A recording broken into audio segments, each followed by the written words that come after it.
de osteotomía, por supuesto, tenemos que hablar de lo que es de displasia de cadera y saber que todas estas causas,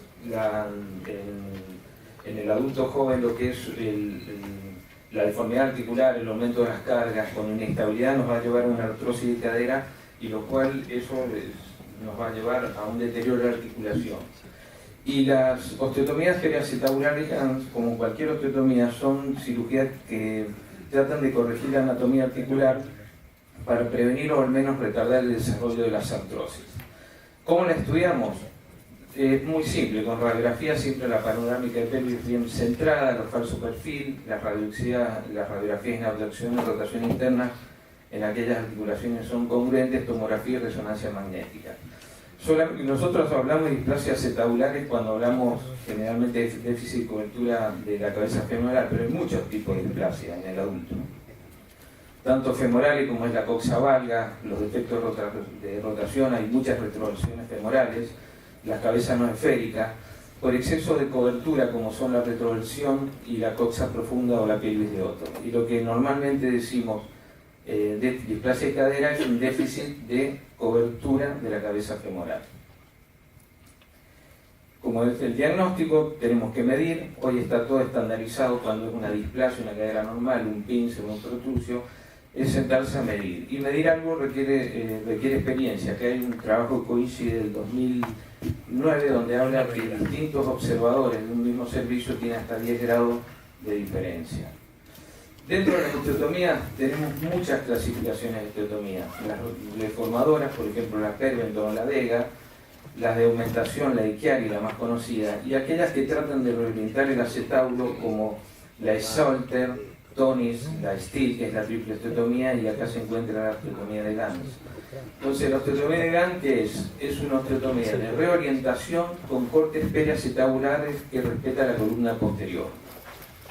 En 1988 Gans presenta sus 75 casos y hablando de la osteotomía diciendo que es una osteotomía que aumenta el área de cobertura, permite reorientar el acetábulo en todos los planos, incluso medializar el centro de rotación de la cabeza, una osteosíntesis mínima, 3-4 tornillos, una adecuada transmisión de carga, un solo abordaje, él utiliza el abordaje Smith-Petersen, presenta la vascularización acetabular, porque él estudia mucho la vascularización de la cabeza del acetábulo, pero sobre todo a expensas de que los cortes los hace más distales a la articulación.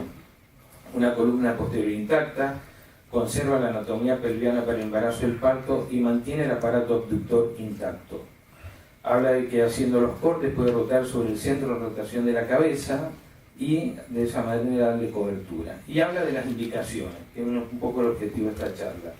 La radiografía que se ve en la foto es la indicación ideal, que son displasias. Primero, sintomática, no se opera displasias que no tengan síntomas. Ausencia o nada de artrosis, lo ideal es un tonis 0, paciente joven, articulación congruente, con buena movilidad de la cadera y fundamental con el cartílago irradiado cerrado. Después, hacen la ampliación de las indicaciones, un tonis 1, ya en el futuro si se ve no es el mismo resultado, una congruencia acetabular con aquellos pacientes que se sacan radiografía en abducción y rotación interna, y la retroversión acetabular, que es la otra indicación estándar. De las retroversiones hay que saber que hasta un 20% de las caderas displásicas son retroversas, aunque tengan ángulo centro-borde normal o alterado, y ese 20% aumenta con hasta un 33% cuando se sacan en radiografías en bipedestación. El signo de la espina isquiática más el crossover es el signo radiológico más frecuente y no es un fenómeno periacetabular, sino que es una hemipelvis retroversa. Cuando se ve acá el signo de la espina más el signo del crossover, y ese crossover a medida que se va alejando del techo acetabular indica que la retroversión es más grande. Pacientes que tienen hasta un 30% de retroversión acetabular se considera una displasia leve y pueden ser tratados artroscópicamente con desinserción del labrum, resección de la pared anterior y reinserción del labrum, pero más del 30% tienen que ser tratados con osteotomía. Y así como están las indicaciones, tenemos las contraindicaciones, el tonis más de 1, o sea el tonis 2, edad mayor de 40 años, Si bien este es un número, porque en la literatura algunos dicen 25, 35, 30, 40 años, lo que es muy importante es el estado biológico de la articulación al momento de la cirugía, no tanto el cronológico. Pero sí es sabido que a medida que el paciente crece, es más grande, la respuesta biológica de los cartílagos a las transformaciones anatómicas de una osteotomía no son las mismas. La incongruencia articular es otra contraindicación, o sea, caderas luxadas, la obesidad, mala movilidad de la articulación y el cartílago tiroideo abierto. Dentro de las complicaciones tenemos la sobrecorrección acetabular, aquellos pacientes que están demasiado cubiertos o están en retroverso y produciendo un pinzamiento femoroacetabular tipo pincer. La subcorrección articular, las osificaciones heterotópicas y las lesiones neurovasculares. Dentro de las lesiones neurovasculares, lo más típico es la lesión del fémur cutáneo, el crural y a veces del ciático. La pérdida de fijación osteoartrosis es otra complicación. Las fracturas intraarticulares del acetábulo y hasta de la cabeza del fémur, el cuello femoral, y la necrosis acetabular. La necrosis acetabular se da en aquellos cuando se hacen los cortes demasiado cerca a la articulación.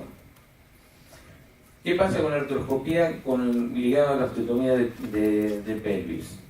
Si la hacemos previa, tenemos la ventaja que podemos identificar la patología intraarticular y tratar la lesión. Y nos da un estado articular para ver el futuro de esa osteotomía.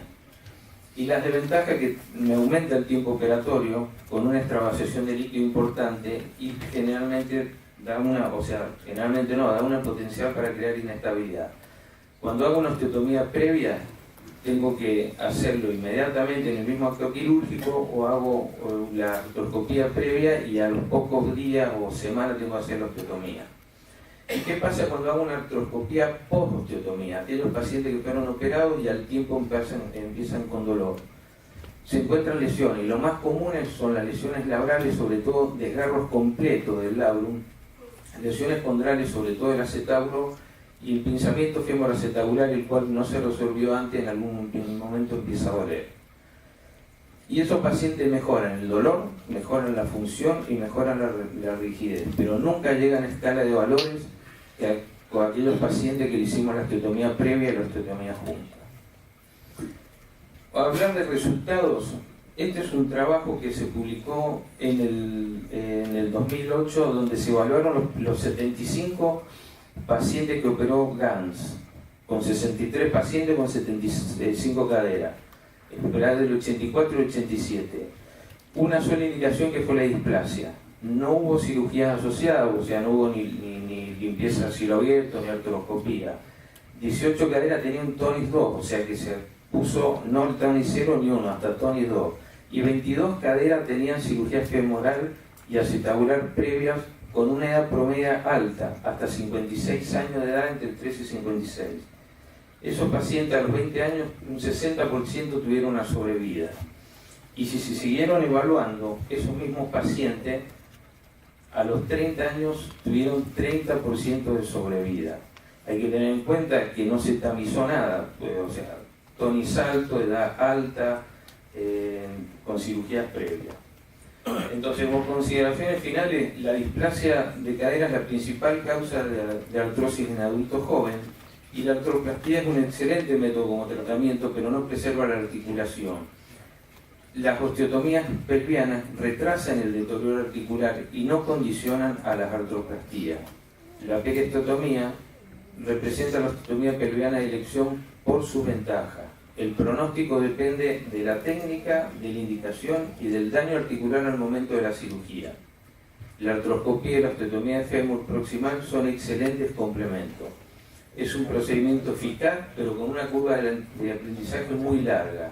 Y en las retroversiones severas la pago el tratamiento de elección. Muchas gracias.